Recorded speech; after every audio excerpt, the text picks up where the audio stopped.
ఎందుకు కేంద్రం నగదు రహిత ఆర్థిక వ్యవస్థపై దృష్టి సారిస్తోంది. విదేశాల్లో మాదిరిగా చెల్లింపులన్నీ ఎలక్ట్రానిక్ పద్ధతిలో నిర్వహిస్తే బ్లాక్ మనీకి కొంతవరకు అడ్డుకట్టపడుతుంది. ఇలాంటి ఆర్థిక వ్యవస్థను సృష్టించేందుకు ఆర్థిక నిపుణులు కసరత్తు చేస్తున్నారు. ఇంతకీ భారత్లో నగదు రహిత ఆర్థిక వ్యవస్థ సాధ్యమవుతుందా?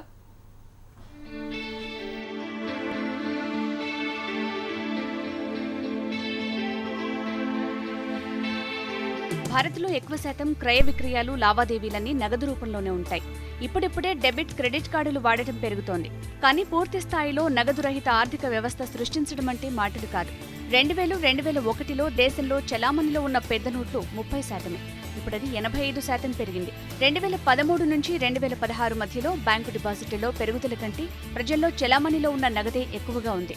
ఎందుకంటే పెద్ద సిటీల్లో తప్ప చిన్న నగరాలు, పట్టణాల్లో డెబిట్, క్రెడిట్ కార్డులు వాడే అవకాశమే లేదు. సో అక్కడ నగదుతో క్రయ విక్రయాలు జరుగుతాయి. ఇవన్నీ బ్లాక్ మనీగా మారే అవకాశంగా మారుతున్నాయి.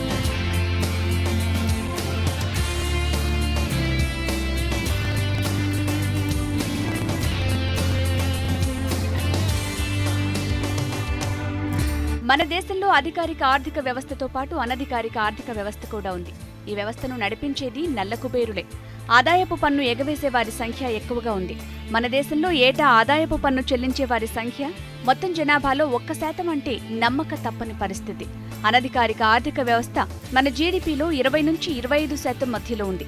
అంటే దేశ ఆర్థిక వ్యవస్థను దెబ్బతీస్తున్నది నల్ల కుబేరులేనన్న విషయం స్పష్టమవుతోంది.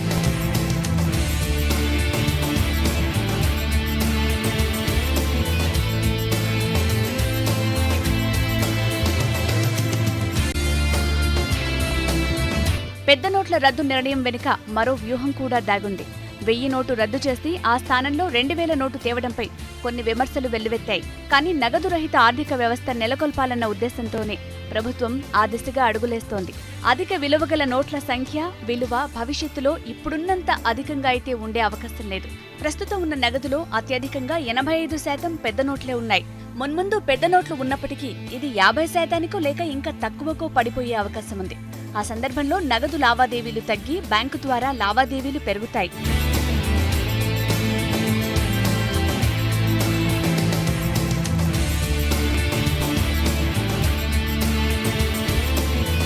నగదు రహిత ఆర్థిక వ్యవస్థ పూర్తి స్థాయిలో అందుబాటులో ఉండాలంటే చాలా మార్పులు జరగాలి. గ్రామ స్థాయిలో బ్యాంకింగ్ వ్యవస్థ చేరాలి. అందుకే జన్ ధన్ యోజన పథకాన్ని ప్రభుత్వం ప్రవేశపెట్టింది. అలాగే డెబిట్, క్రెడిట్ కార్డుతో లావాదేవీలను ప్రోత్సహించాలి. ఆన్లైన్ చెల్లింపులు అందరికీ అందుబాటులోకి రావాలి. అవగాహన కల్పించాలి.